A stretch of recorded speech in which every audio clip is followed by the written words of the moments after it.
Let's roll right into our winner for today's 4th annual Lilly Diabetes 250 NASCAR Xfinity Series race here at Indianapolis Motor Speedway. On a last lap pass, Kyle Busch wins today's race. It's his second NASCAR Xfinity Series victory here at Indianapolis, I believe. I know this is his second on the pole that he won. In 2013, he took home the victory here, also on the pole as he was here today. He's joined by crew chief Chris Gale. Congratulations, Kyle. Talk about that win. Talk about that last lap pass. And just that had to be pretty exciting for you. More exciting than I wanted it to be. But, you know, we had a really good race car today. Chris Gale and these guys at Joe Gibbs Racing did a great job again for me and gave me a really good piece. So I was fortunate to be piloting that thing. And, you know, we ran up front. We qualified on the pole, and we ran up front much of the day. We had the dominant car. And then, you know, there at the end, we get, you know, the Kyle Busch caution to bunch everything up. And then the opportunity for everybody to be closed up, and we'll have to go through a restart. And every year I've been here, I've been the leader on one of those final restarts, and I've lost the lead. So, you know, there's something that I'm not doing right or something, whatever it might be. I lose it on the bottom, I lose it on the top, so I got no give in that. But fortunately there on that long run, you know, I was behind Blaney, and I was faster than he was. I could keep up with him. I could draft on him a little bit, and, you know, the draft effect wasn't big enough in these Xfinity cars to make it worthwhile down the straightaways. So once you kind of get close enough to the guy where you need to pull out and make that pass, you're either A, already to the corner, or B, you're already pushing him forward. You know, the air's starting to circulate underneath his rear spoiler and push him forward. So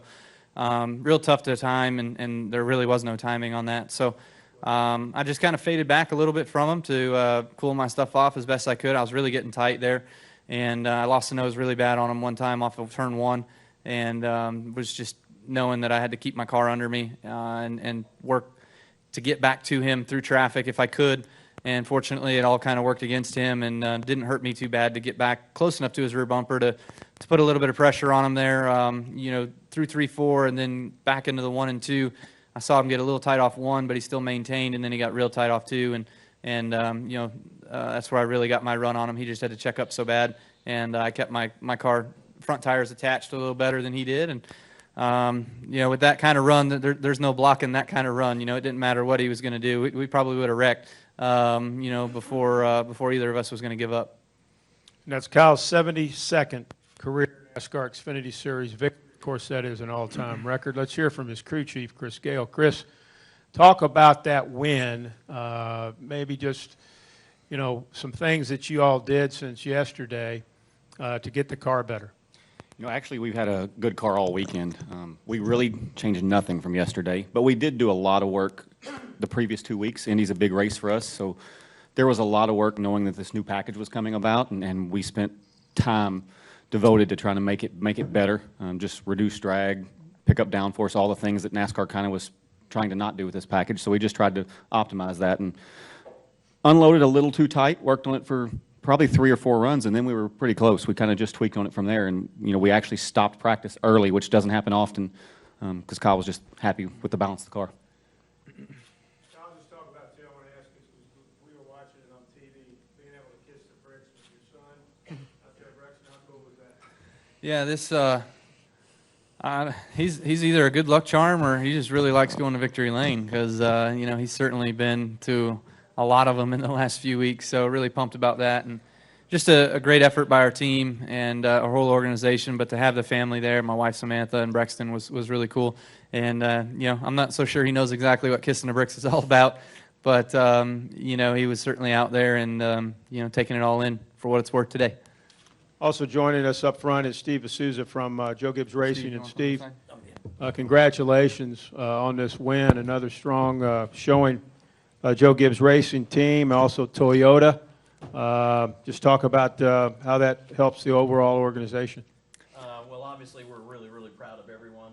This is really a tremendous challenge every race for sure, but this weekend with the new aero package rules we had, I got a really tip of the hat to all the people back at the shop. Worked really, really hard on trying to figure out what we needed here, and obviously off the truck this weekend, we were really, really good. All 3 teams, 3 drivers, crew chiefs, everybody worked really hard.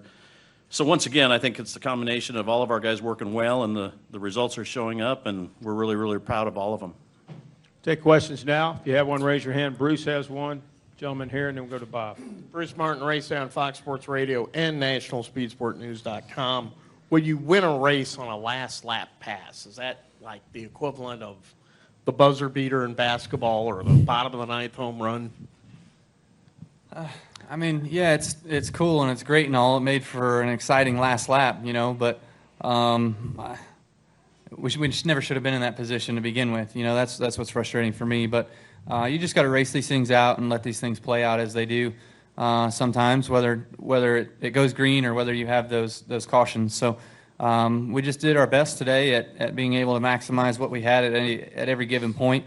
You know, if it wasn't for a mistake by the car in front of us, we would have lost today. You know, and that would have just been you know, really defeating for Chris and these guys. You know, we knew how good our car was. All right, let's go to this gentleman here, and then we'll go to Bob. Zach Roethlisberger, fanforracing.com. Kyle, obviously a very successful veteran in the sport. Any advice for Ryan Blaney and what he's going through right now?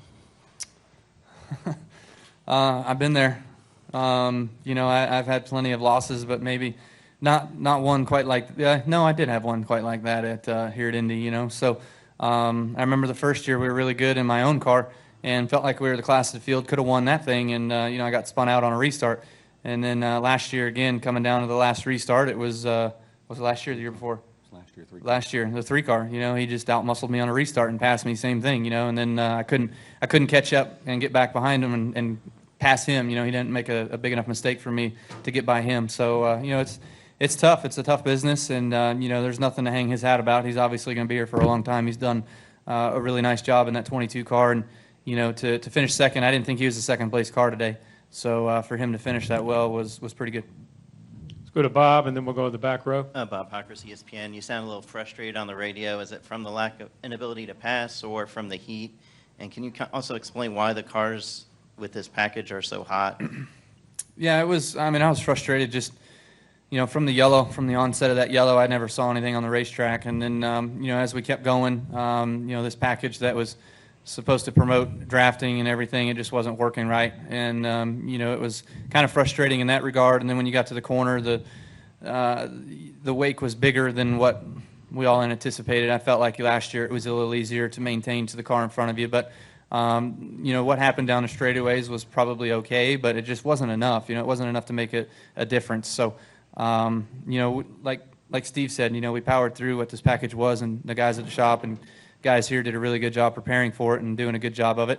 But besides that, it was hot out there, and these cars are so hot because you know, with the high drag now, we're doing everything we can to cut drag. So we put solid windows in on the right side. We had how many openings? None. No openings. You know, the only opening we had was we suck a little air behind the headrest out through the driver's net, and that's the only air that was coming inside the car for the cool box and for the seat and everything. So I just got melted, you know, so it was just really, really hot, and that's about it. You weren't the only one. Is there anything that you've done to the car, to your cup car, to possibly? I can suggest something. I think you just need to, NASCAR needs to mandate some way that they can take air from the outside for the AC units and for things like that so that it's even for everybody. That would help a little. Yeah, certainly. You know, if NASCAR just said, hey, everybody needs to run an A-post NACA or something like that on the right side window, that would help all of us drivers, but you know, we might just be too much. You know, people will probably say we're too prima donna. You know, the guys in the 70s didn't have no A-post NACAs or anything like that, so they're a heck of a lot tougher than we are. Let's go to the back row. That young lady in the back had a question. Can we get her the mic?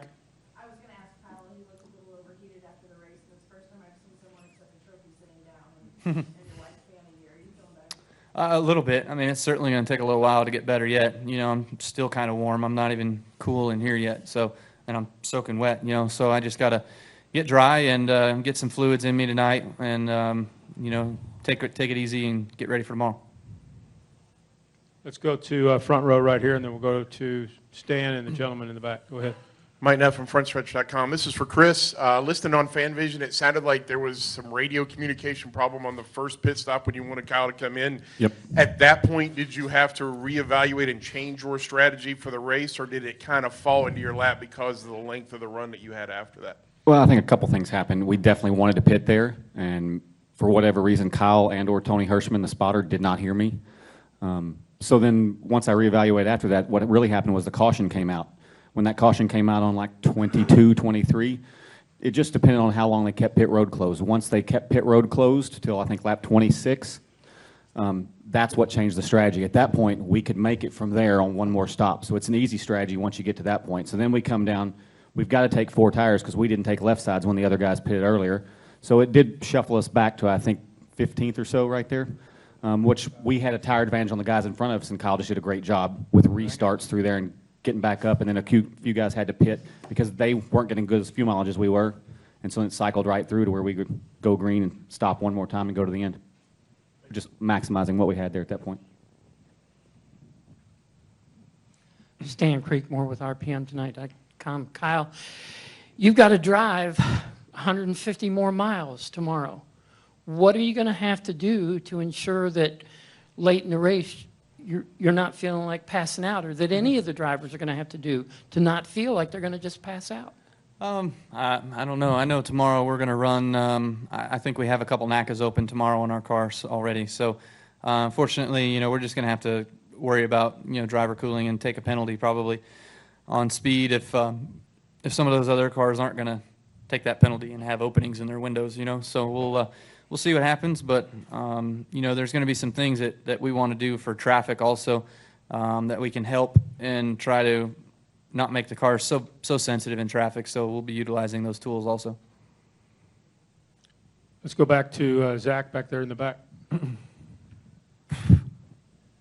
Zach Worrell, Butler University. Kyle, did you learn anything from today's race that you can use for tomorrow's? Yeah, I learned a few things, you know, just, you know, when we were running there before that yellow came out, just what the pace was and what opportunities it presented for line changes and being able to move around the racetrack a little bit. And what kind of happened with our car today. You know, it was loose to start. We made an adjustment, which made it a lot better, but then we kind of got tight. And then at the end, we were too tight. You know, it just seemed like a continuation of the day was just getting tighter and tighter. So that's something that we'll look at for tomorrow, just the rubber buildup. You know, obviously, when you put 40 race cars out there and they're running around there in circles, putting rubber down, it just tends to heat things up and fill in this racetrack a little bit more with rubber. So then you start running on top of that. But you know, besides that, obviously taught me a little bit about how to make a winning move here at Indy. So, you know, we'll see if any of that presents itself tomorrow. Jimmy Biggers, Triple Threat Talk. Your car tomorrow, talk about what you need to do to improve that, I know, with speed and possibly do a weekend sweep here.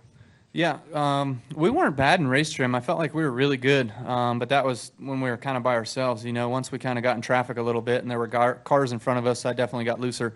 So I think everybody did. So we'll just have to work on our stuff for traffic and kind of take that balance of what's going to be too tight by ourselves and what's going to be too loose in traffic and try to work on it from there, you know. So we'll see what happens with that. Adam and the boys, I'm sure, have already thought of all that. So looking forward to tomorrow, knowing that you know, we can have a good shot to try to repeat here.